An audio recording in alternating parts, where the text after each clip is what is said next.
Victory Venkatesh యువ దర్శకుడు అనిల్ రావిపూడి దర్శకత్వంలో తెరకెక్కిన సంక్రాంతికి వస్తున్నాం చిత్రం ఫ్యామిలీ ఆడియన్స్ని థియేటర్స్కి రప్పించడంలో మంచి సక్సెస్ఫుల్ అయితే అయింది.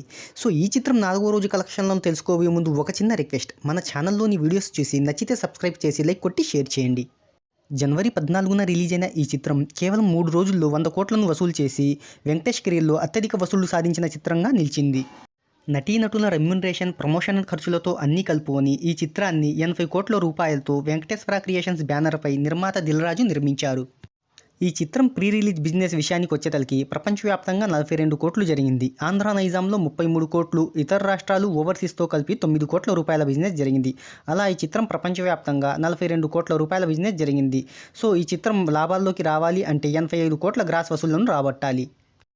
సో ఈ చిత్రానికి ఉన్న క్రేజ్ దృష్ట్యా మొదటి రోజు 1300 స్క్రీన్స్లో రిలీజ్ చేశారు. సో ఈ చిత్రం తొలి రోజు అనుకున్న దానికంటే 45 కోట్ల ఓపెనింగ్స్ రాబట్టి వెంకటేష్ కెరీర్లో అత్యధిక ఓపెనింగ్స్ని సాధించిన చిత్రంగా నిలిచింది. ఇక ఈ చిత్రం కలెక్షన్ల వివరాల్లోకి వెళ్తే మొదటి రోజు 45 కోట్ల ఓపెనింగ్స్ని రాబట్టింది. ఇక రెండో రోజు 32 కోట్లు, మూడో రోజు 29 కోట్ల గ్రాస్ వసూళ్లను రాబట్టింది. కేవలం 3 రోజుల్లోనే 106 కోట్లను కలెక్ట్ చేసింది. సో అంతేకాకుండా 85 కోట్ల బ్రేక్ ఈవెన్ టార్గెట్ను కేవలం 3 రోజుల్లోనే క్రాస్ చేసేసింది. ఇక 4వ రోజు కలెక్షన్ల విషయానికి వస్తే ప్రపంచవ్యాప్తంగా 16 కోట్ల గ్రాస్ వసూళ్లను రాబట్టింది. సో విక్టరీ వెంకటేష్ కెరీర్లో మంచి మెమరబుల్ హిట్గా నిలిచింది ఈ చిత్రం.